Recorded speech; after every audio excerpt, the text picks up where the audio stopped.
Two Bowls in a China Shop is brought to you by these great companies that are giving us money to let you listen to their stuff. Bullshit, Kyle. We make this show.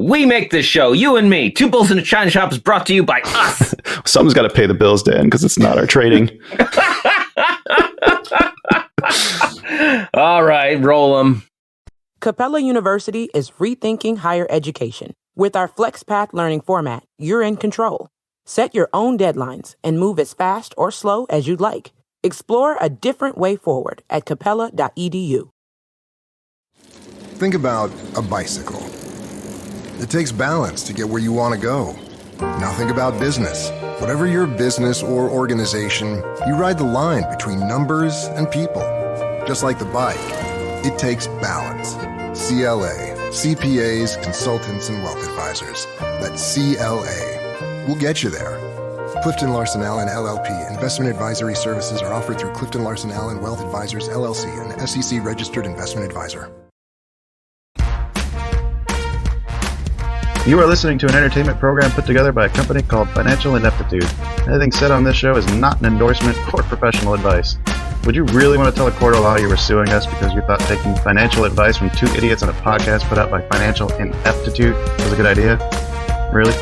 Clown hat, smiley face.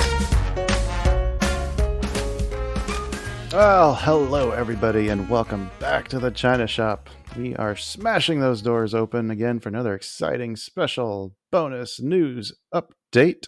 We've got Eric from ES Invest joining us, but oh wait, that's the wrong script. Who wrote this thing?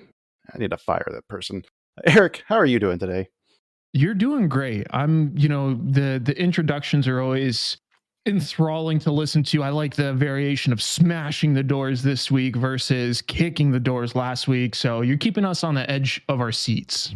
I purposely didn't write it out this time just so you can listen to me struggle through another one. Well, it's good. The ending of that last one was amazing. Do you want to say goodbye? No. All right.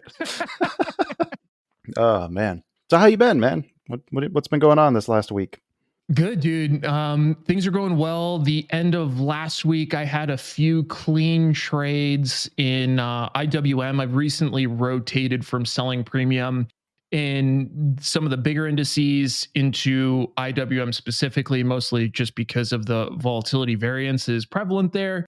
But on that note, as all things that glitter are indeed not gold, I actually took a small loss today managing some short puts again in IWM. So I had an 8 lot out expiring 16 November, which is today. And I originally sold it for, I can tell you right now, for $1.57. So it was slightly in the money when I put it on yesterday, and I closed it down today for $4.43. So that's a $2,300 booked loss. And then I offered the market a little bit of additional risk to compensate. So now I have a 15 lot expiring 18 Nov at the 185 put. So I rolled my strike down 4 points, got $2.02 for that. So overall, we're net positive in the trade with pending premium out, but not realized premium. So just like to talk about this side of trading because anytime I'm on Twitter, I realize that no human being on Twitter has a losing trade, which is just fantastic for them. I'm very impressed by that. I'm trying to get to that level. So impressive. Yeah, dude. For mere mortals like me, I deal with losing trades in addition to winning trades. And this is one of the losing trades I'm working through right now. So rather than just cut it and be done, like you were able to actually work this position a little bit, it sounds like. Yeah, I very hesitantly go into this topic because a lot of newer traders, they get their mind contorted with this idea of trade repair. And I purposefully don't use the term repair because the idea of a repair is you can return something to its previous unbroken state. And that's not the case with trades, right? Like they are what they are at any given point in time. So I like the word that you used, which is the same one I use, which is adjust. And in this trade, there's lots of different ways that I can choose to adjust the positions. But for this specific instance, I did choose to roll the position And it's mostly because I'm still seeing opportunity. I would still expose myself to a similar position nonetheless. I use sizing a lot as a primary risk control metric, right? So that's why I'm only using Mm, these smaller contract sizes so that I maintain flexibility. Because right now, in the purest sense, I am selling premium via a bullish strategy in a bear market, right? So I understand that dynamic. So I'm not right. sitting here scaling in super heavy. I'm mostly trading the volatility aspect, but that doesn't, change the context of the actual construction of the trade. If I was trading just volatility, I would have been doing what I was doing last week and doing more short straddles, delta hedging off. But this week is definitely a little more directional in nature. The roll actually is up just a little bit today. I sold it for 202, like I said, and it's trading for 183, but it's still slightly in the money because the strike is the 185 puts and IWM is at 184.25. So right at the money. If it stays around here, we'll pull it down for a near full profit, which is totally cool. And if not, we continue to adjust or cut the trade off and move on. It really depends on what the market looks like and what the broader portfolio looks like. But right now, the broader portfolio is pretty boring, not a whole lot in there. So I don't mind playing with this trade.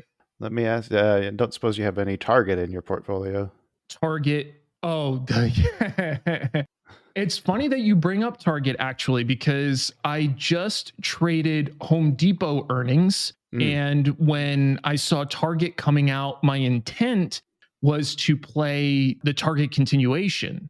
But the problem is, instead of there being even an opportunity for a continuation play, Target just decided to drop like a rock off a cliff. So there was no continuation play there for me. It was actually a really interesting move, right? With that big gap down, but then a rally up on the day. right. So I did not play Target, unfortunately. I was actually bearish in it, so I was expecting it to contract because Target is not entirely dissimilar from a product like Home Depot. And I've done a lot of analysis on studying the relationships between different companies like that during earnings, because I'm very interested in the predictive capability of other companies' earnings that precede another company. And if there is a correlation between them, because then it becomes a very tradable event. And in this instance, that was one of those, but I wanted to play it after the open. But yeah, just decided to take this big old gap down and I sat there watching it.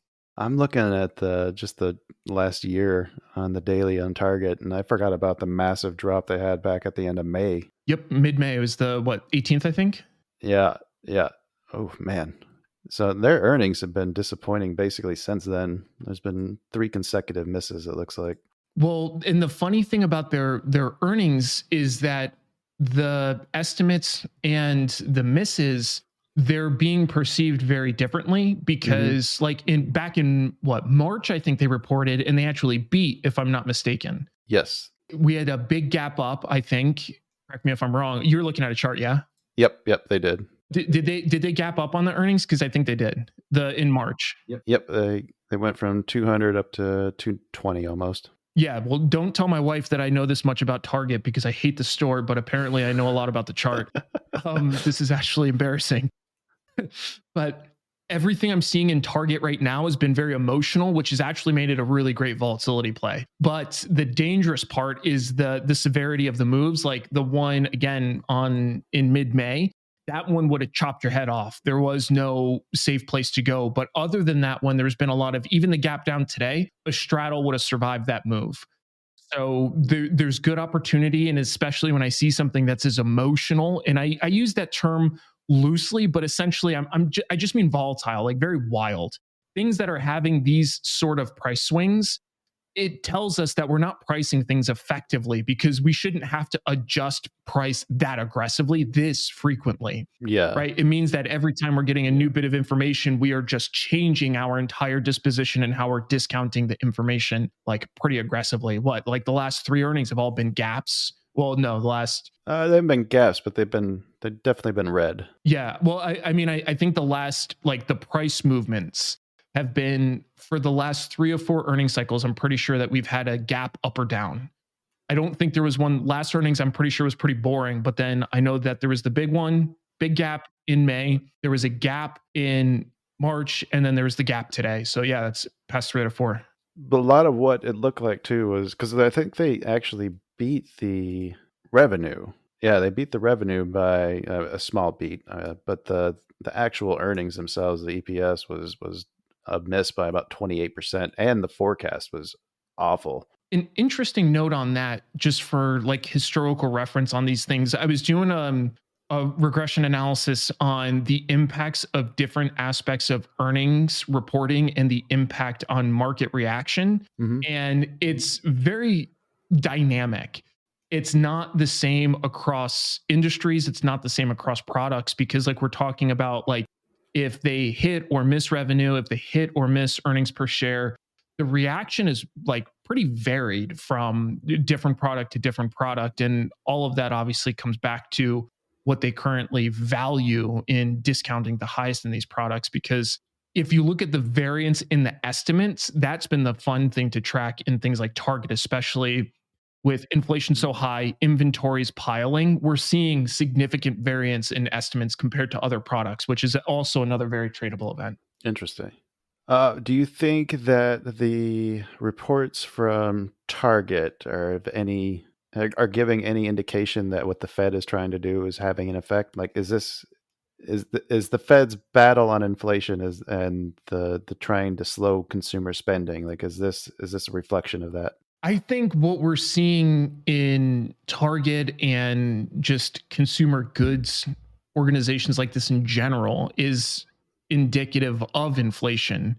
It's very common where we enter inflationary periods and then inventory starts to stock up because obviously things have become more expensive. People are consuming less. So I think all of that is kind of a function of the broader price structure that we're seeing in the economy. I would personally detach it a little bit from the Fed. And it's not to say that the Fed is irrelevant here, but I just think as a trading community, we've been so hyper focused on like the Fed's every word. And I actually think that there are other more important driving forces.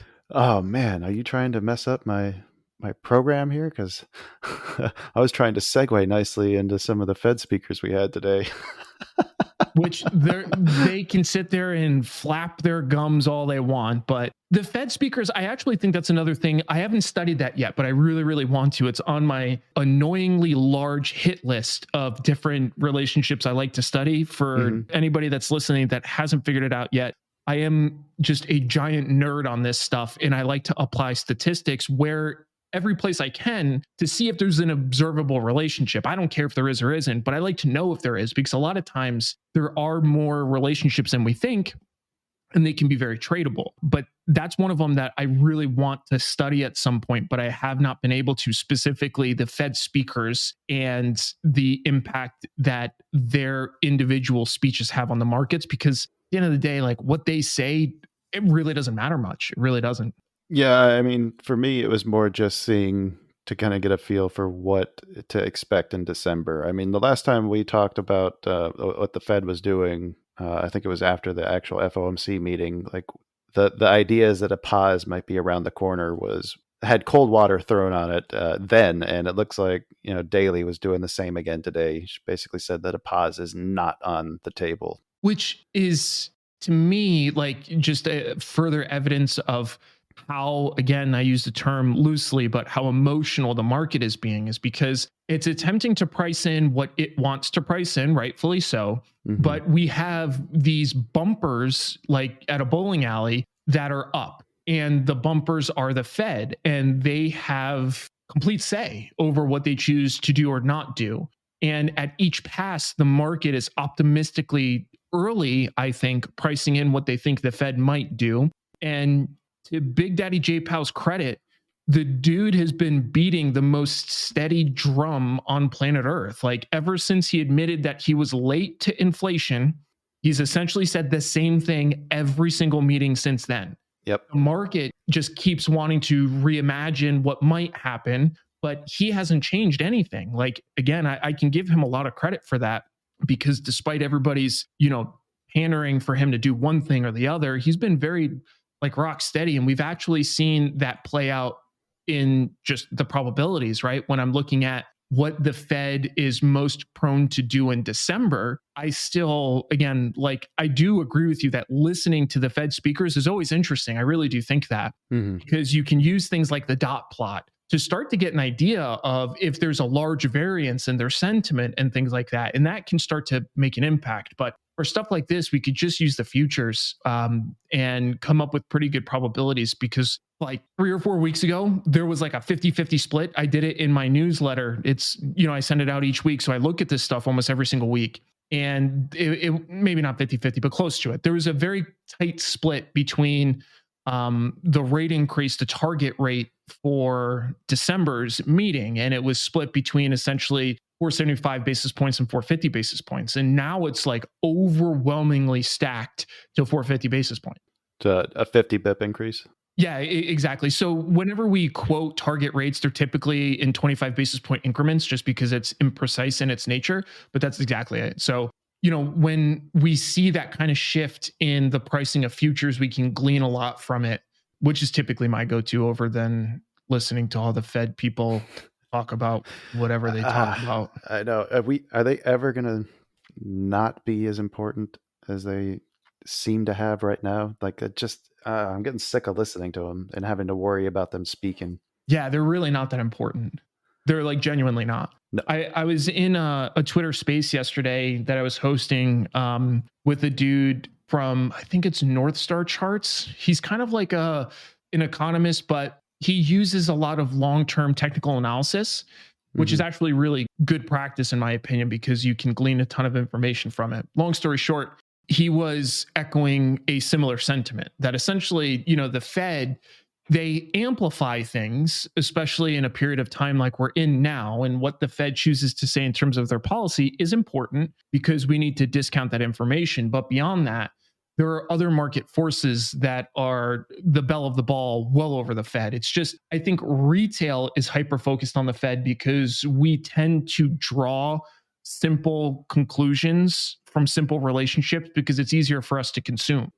But what's not easy to consume is to talk about like the ratio of equities to commodities and money flows over 50-year periods. It's not convenient to talk about things like, the bond market and the rate movements again at a ratio to equities and what that indicates for money flows. Like, it just becomes like this really esoteric conversation that's, probably 70% bullshit, 30% useful information. So retail more often than not just says, Big Daddy J Powell said this, so that's it. More to it. Yeah, if you're trading futures, you do have to be careful because anytime one of those guys gets on the mic, they do have an ability to wreck a trade that you might be in if you're not paying attention. Absolutely. And again, that goes back to just how emotional of a market we're dealing with right now. But I could not agree with you more. I mean, the last time that Powell is speaking, I go back to it again just briefly. We talked about this last week where he literally didn't say anything new. He said nothing new. Right. But as soon as he reiterated that same message, the market threw a temper tantrum. So yeah, I couldn't agree with you more. Like these guys hold very near-term volatile power in their hands. I just think it's, pretty short fused. Yes, I would agree with that. Oh man, speaking of volatile and temper tantrums. No, I don't know if temper tantrums is a good one. But we were talking not too long ago about the SBF whole fiasco. I don't know if you've been digging into that anymore since FTX. FTX, thank you. Since FTX is unraveling. They're going chapter 11. Yes. Yeah, after the funding fell through. Actually, a little side note on that too. I was watching a really great video somebody shared on our Discord with us. Do you know his head of like risk management was somebody that he found on her way to like a LARP like get together dressed as a wood elf? And then I watched a clip of her talking about risk management, and she was saying that she didn't believe that stop losses were a good way of protecting capital. I mean, to be honest, I don't hate her saying that. I mean, when you couple those two things, the LARPing wood elf with that statement, you start to paint a pretty skewed picture that I can fully understand. But I actually don't hate somebody saying that stop losses aren't a great way, because I personally don't think they are either. Well, I guess it depends on what you have in place. Then you have to have something in place, right? Absolutely. Yeah, because that's exactly it. I think just as I think that's like, I agree with her point on that, like as a large base concept, I also wholeheartedly do not agree with the point of her dressing as a wood elf going to LARP. Like Oh, that's just I actually don't care about that. I think it just speaks to the like. It looks like you're hiring the wrong person. yeah. Yeah.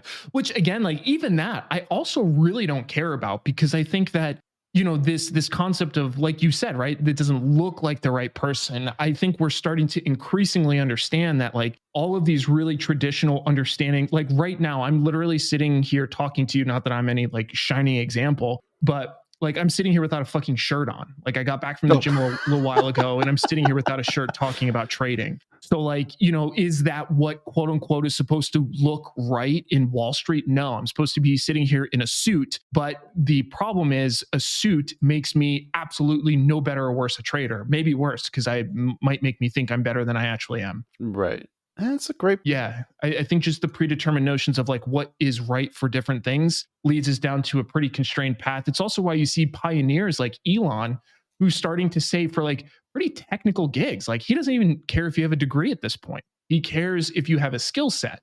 And the skill sets we're starting to acknowledge more and more readily can be attained outside of a degree. Yes, we can glean a lot of information if somebody has a degree. Got it.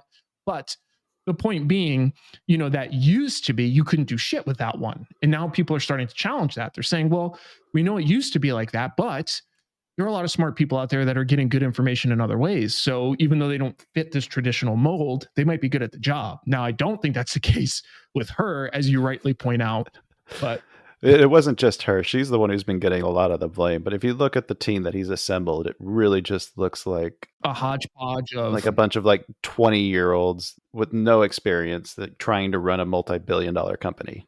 It just looks absurd. Yeah, I agree with.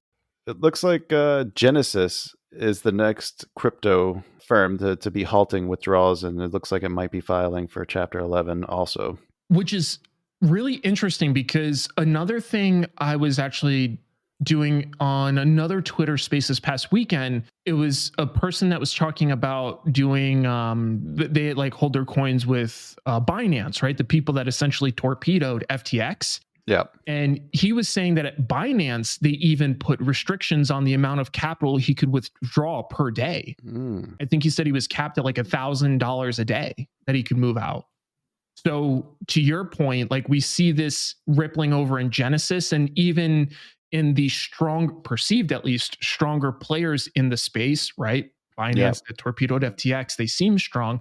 They're even putting in or like controls like that, which I find fascinating. It just the crypto space right now is so incredibly volatile. It's unreal. It seems like it's just like all these major companies are just so over leveraged that the decline in the underlying is just caught, and then the more people get scared, then the worse it's going to get. Exactly. That's exactly it. When you have a very volatile environment that is still very much in its infancy. I think I was talking a little bit about this again this past weekend because a lot of times I feel like when I hear myself talking about this stuff, it sounds like I don't like crypto or I don't like blockchain technology, and it's not the case. I actually think it's potentially going to revolutionize things over time. But I think we're just in the infancy stage, and people are essentially, you know, what is it, Michael Sailoring it, where they're fucking getting a mortgage on their house so that they could try to put more money in. You know what I mean? Like just some wild stuff like that going on, and it leads to the exact kind of volatility you would expect from it. It's not just that, but it's the media outreach, like going for the influencers, trying to get them to pump all this stuff. That's what makes me kind of sick. Matt Damon is going to save us. Right. And oh man, there's with the FTX, I think before their collapse too, there's all the influencers that were, you know, promoting for them, like were told to go out and tell people to keep all of their coins like stored on their FTX wallet. Like they told them to put their assets into their FTX accounts. Like what? It's so Wild West and just full of bad actors right now that it makes it hard to find something, like find a way to invest in it and do it safely and not feel like your money's at risk from bad management. Right. Yeah, dude. And I think exactly. And that's how you can kind of tell that we're still in our infancy here. Yep. I think I'm actually kind of excited for the chance for crypto to actually get regulated and join the big stage, because I feel like that's the next step for it. Yeah, I agree with you. Well, that's not entertaining. I do agree with you. Do you want to try that again with a hot take and call me an idiot and do this like Fox News? I think everything you believe in is probably wrong. Yeah, I think there's zero validity to that whatsoever. And I think that speaks volumes to the core of you as a person. No. Well, per my last email, that's like my running joke for corporate people is like the per my last email is like, oh yeah, a douchebag. It's like, I work right next to you. Why can't you just come talk to me?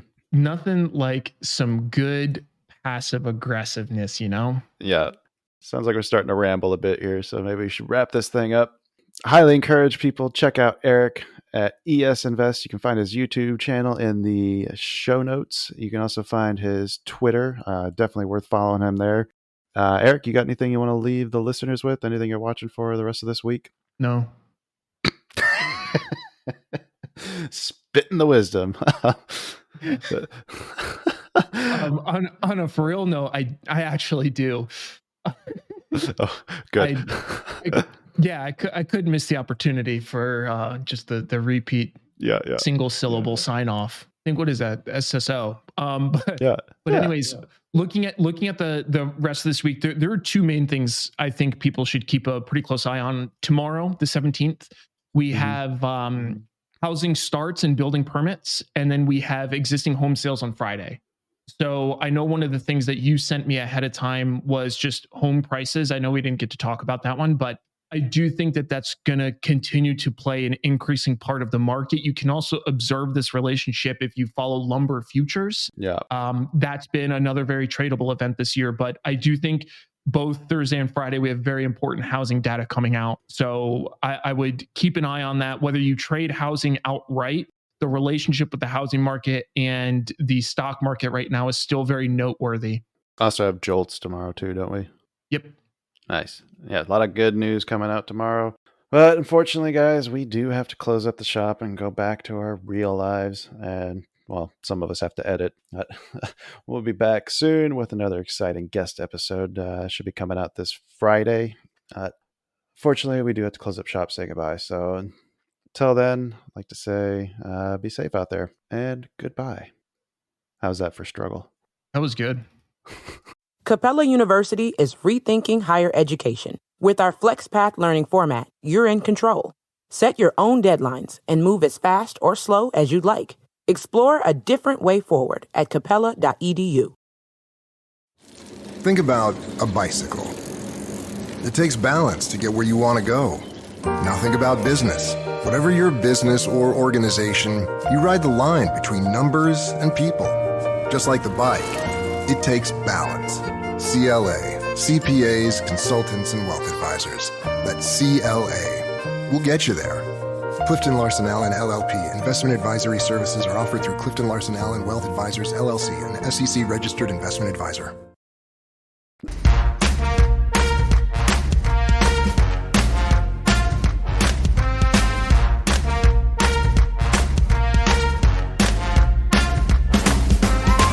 Two Bulls in a China Shop is an entertainment program, and all thoughts and opinions expressed in the show belong to the hosts and not of any company. They are not intended to provide specific advice or recommendations for any individual or on any specific security or investment product. It is only intended to provide entertainment about stocks in the financial industry of trading.